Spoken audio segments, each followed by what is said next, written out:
all around. Oh no! Hey everyone, my name is Mia Park. Welcome to my interview series. This is called In Response, interviews with intriguing internalizers. And an internalizer is someone who, mysterious. An internalizer is someone who processes the outside world internally in really unique ways. And everyone I'm interviewing so far is either related, my relation, like Ju-Young, or a friend of mine. And I'm talking to people from all over the world. And I think every person, anyway, is very unique and special. And I think this is in response, this interview series was inspired by the COVID-19 pandemic, which we're still very much dealing with. It is May 24th, 2020. And I'm in Chicago, and my cousin Ju-Young is in New York. And we're still really handling this. So Ju-Young is, so we agreed that we are each other's favorite cousin. Like we have like 20, 23 cousins on this, or 21 cousins on one side. It's a lot of cousins. Love you all. But Ju-Young actually is a hospital chaplain in Brooklyn, New York. And New York was the epicenter for a long time. It may still be. We actually both don't know. We dropped out of media.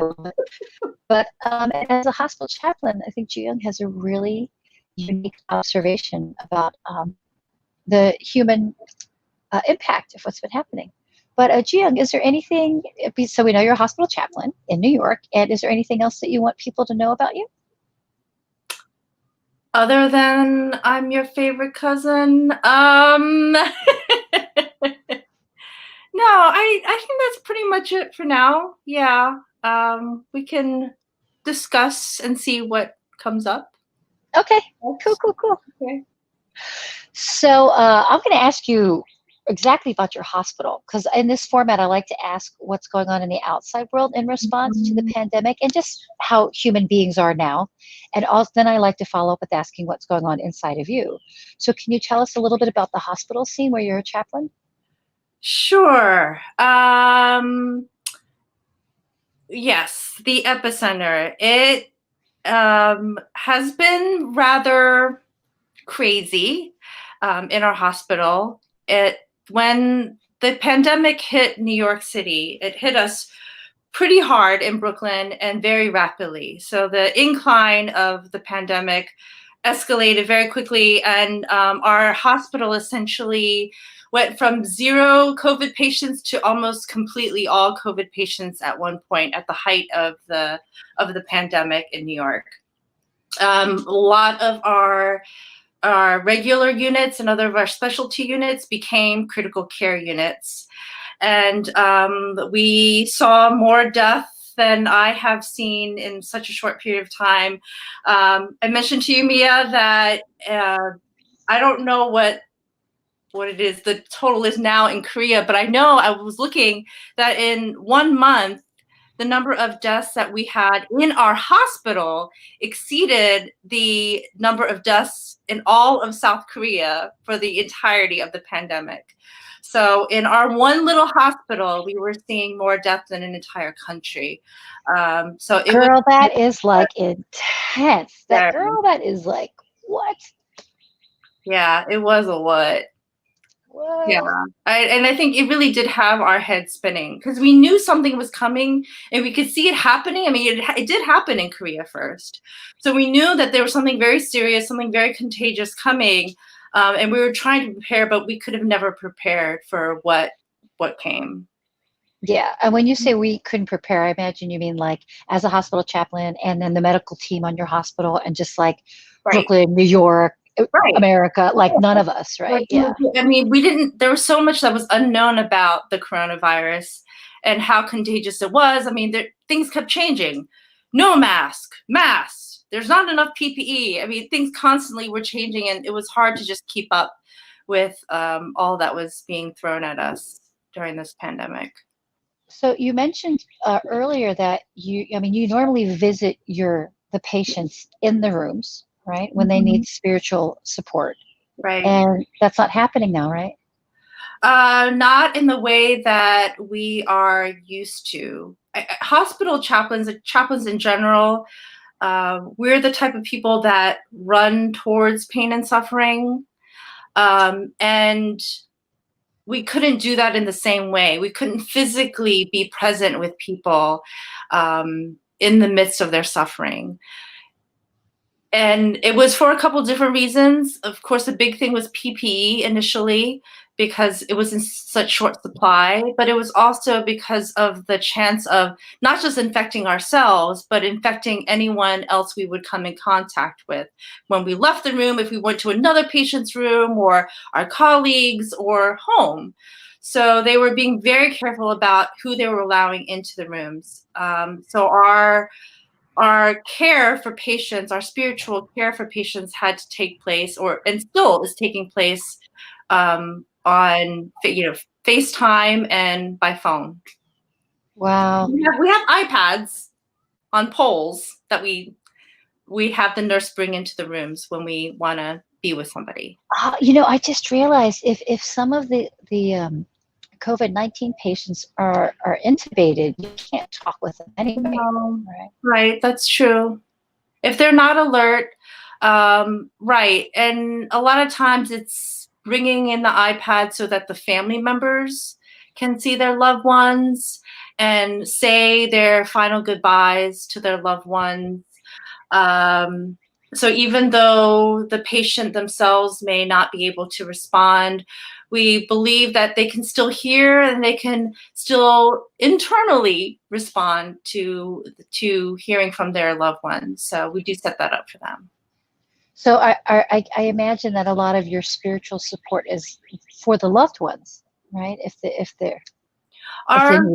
Right now, a lot of our support has been to the loved ones of patients and actually to staff. We are called by staff a lot more than we've always been utilized by staff when they're struggling. We make ourselves available to staff, but the staff they're seeing death and suffering on a scale that we have never seen. And a lot of our nurses and staff might have been working in areas where they were not doing that kind of patient care. Like they were working in the OR before. And now suddenly they're thrown into a situation where they have to care for critically ill patients. Or they're used to working on a peds unit, where they're working with sick kids, but they're kids. And now they're working with very, very sick adults. So it's been difficult for staff because it's been difficult for all of us. But witnessing the kind of suffering that people have witnessed, they've needed more support than usual. So how are you? I guess I didn't ask the question I normally ask. I got excited talking to you. But I'm wondering, how are you in your mind and heart responding to what's going on? That must be very intense, you having to support your coworkers who are really suffering themselves. Yeah. And I will say, Mia, because I definitely consider myself to be a person who feels things very strongly and internally. And it's hard when everybody around you is suffering very intensely. But I think honestly, the way I had to cope initially was just trying to get things done. Okay, what policies do we need to enforce? Are we getting the iPads? Do we all have iPhones? Do we have all the equipment that we need to get set up? And just trying to manage, just because that was really the only way that any of us could cope in the beginning. And I think a lot of people honestly are still doing that. But it would be when I came home and I was away from all of it, and then the grief and the suffering really impacted me, and I would just cry. And that was the way of releasing some of what I was carrying with me inside. And so, yes, crying is very therapeutic, and I think now of any time in human history is a good time for just even collective mourning. I think there's a need to mourn and not try to move so quickly past all of the suffering that we're dealing with. I mean, this has been a long pandemic, longer than I think really any of us anticipated, and we don't know how much longer it will go on. But I think it's important for us not to rush past the mourning and the grief, to sometimes sit with it for a while, before we can actually go to the next stage of renewal. So that's what I had to do for myself. I had to mourn, and I ended up getting sick, and that ended up being, I believe, a divine gift in a way, because it it forced me to be away from all of the external things going on, and allowed me the space to process. And it's not even things that, it's not even necessarily an active processing, because I think a lot of it for a while was just sleeping because I was exhausted. My body was physically exhausted from fighting off whatever it was I was sick with. I actually never got tested for coronavirus. But anyway. Why didn't you get tested? Well, at the time, there were very limited tests that Sure. were available for people, and the priority went to people who were a lot sicker than I was. And I could manage.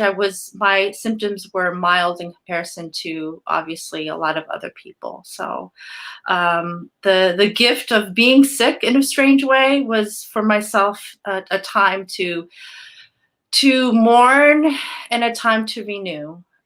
So that was what was going on for me. Wow, that's a very grounded and an authentic response to recognize in yourself that you needed a mourning period for what was happening, and that collectively you think, and I agree with you, that people do need to mourn this intense thing that's happening to all of us universally. I have friends in Palau, which is a Micronesian island, and apparently there's no cases of COVID on the island. And I still think that the people I know there are sad, even though they're literally on an island that's not affected by this thing on the rest of the world. I still think there's a reason to mourn, because we're all in this, as they say, that we're all in this together. It's so contrived, but it's kind of true. But yes, it is. Yeah. So, do you feel personally different in the way that you're approaching patients now? And do you see them as different going forward because you're holding so much space for so many more people so fast? Like your resiliency or something, or maybe your sensitivity? Oh,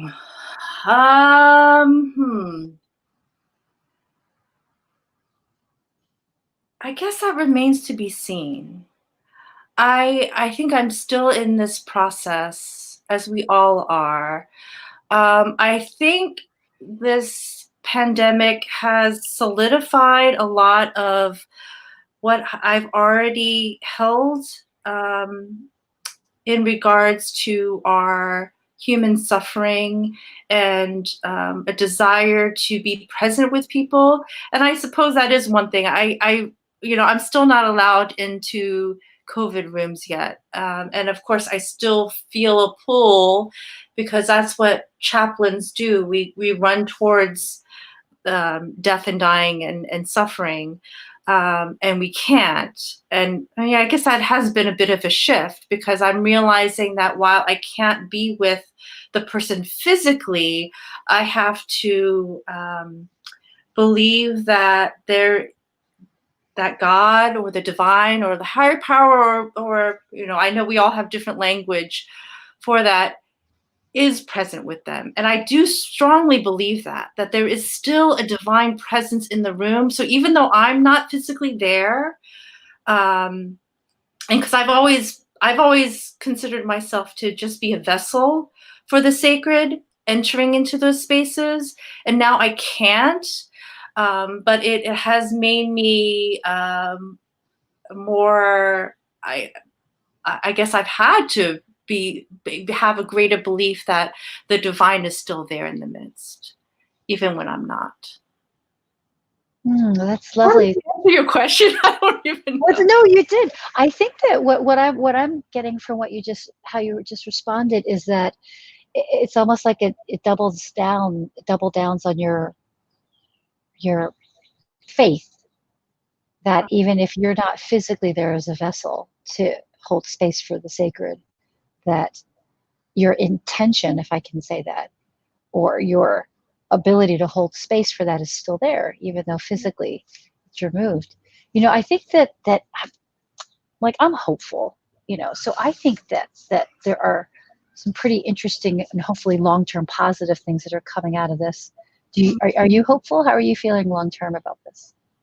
Long term, yes, I am feeling hopeful. And I know that not everybody is feeling that. So um, I'm also mindful of that people are still in a place of a lot of anxiety and fear, and a lot of hopelessness around. But yes, personally, I do feel very hopeful.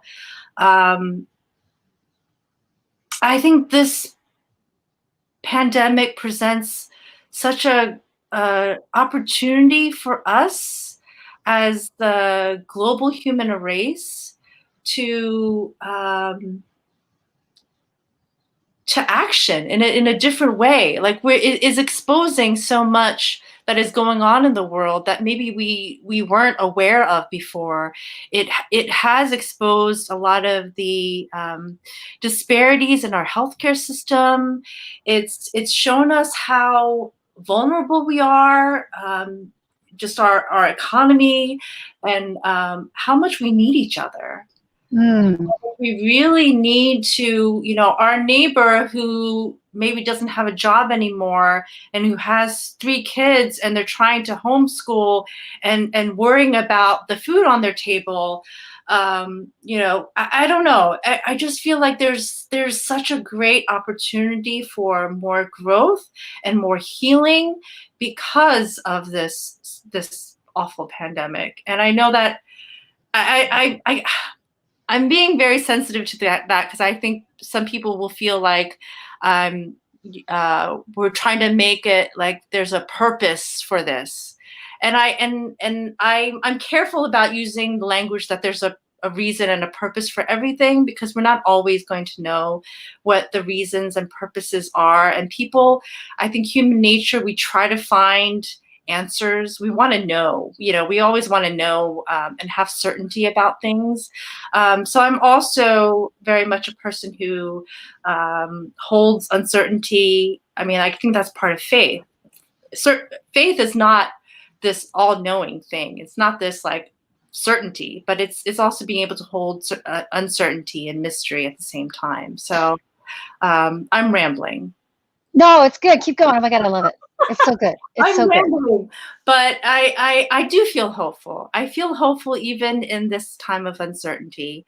And I think it does call upon all of us to rise up and be better people, be better human beings to one another, instead of pointing blame or unfortunately, this does bring up a lot of the ugliness in society too. But I'm hopeful that we as human beings can, and maybe I'm putting too much stock in human nature, but that we can rise above it and actually make something better and stronger from this experience. That's my hope. That's great, Triyoung. I think that I'm with you on that. I say almost every one of these interviews that pressure pushes our individual and collective baselines to the surface. Mm-hmm. And we all have dysfunctional habits and thought patterns individually and societally and collectively. We're human beings, so it is definitely an opportunity to look at what comes up to the surface. Yeah. If I'm feeling cynical, I think about it like a giant zit that needs to get popped. Clean that junk out. But I think, I'm hopeful. The realist in me thinks that the shift is going to be small. I do think that even though this global pandemic that is killing so many people, And we have a leader in this country who's like doing a horrible job at helping us with this. Mm. I don't, we'll see. We'll see how big the shift is. But I do agree with you. I think that it does give an opportunity for us to step up and be better human beings. Yeah. And Corinne Little, who's a friend of mine watching, says that the only thing that is certain is uncertainty. And that is true. That is true. I love how you talked about faith having some mystery. That's nice. That's a lovely, that's going to be one of my takeaways from talking to you. That's a lovely idea that faith does have room for mystery. It needs a little bit of mystery. Do you think that's a difference between faith and belief? I'm sorry, faith and knowing? The mystery? Maybe belief. I used to make a distinction between that I had faith in something or that like, do I believe that there's a higher consciousness? It's not like I don't believe that there is. I know that there is.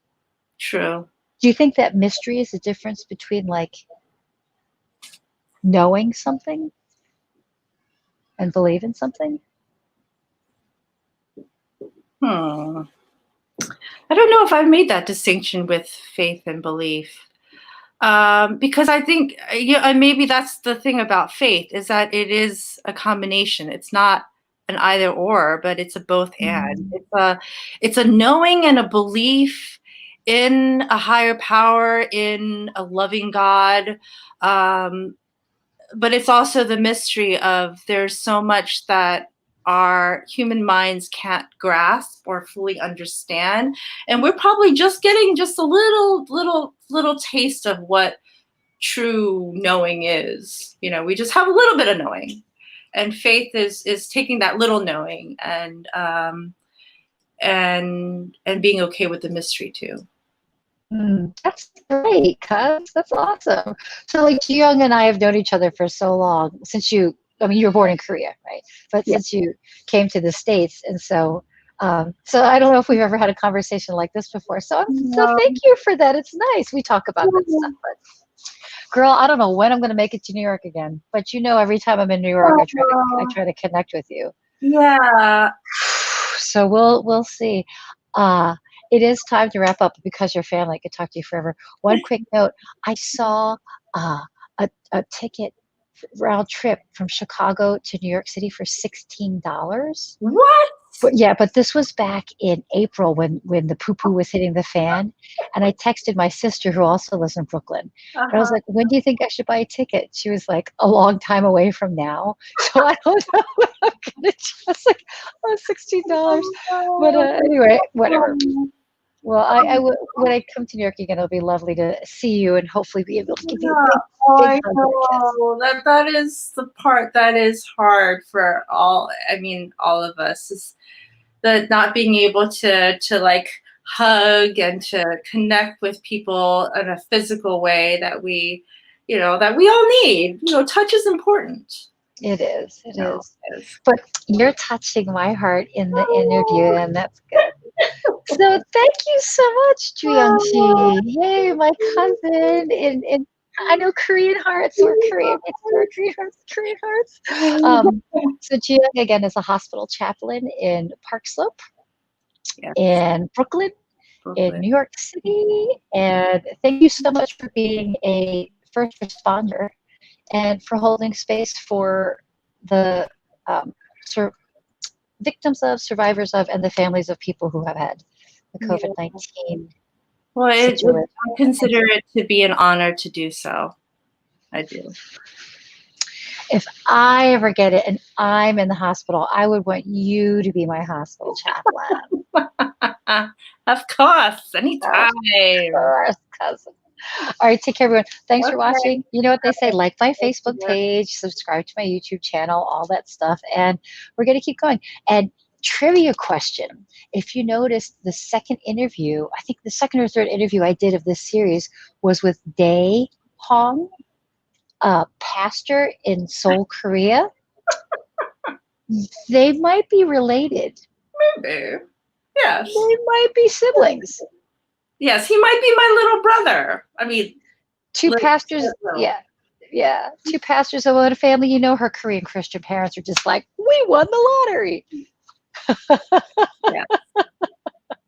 All right, girl.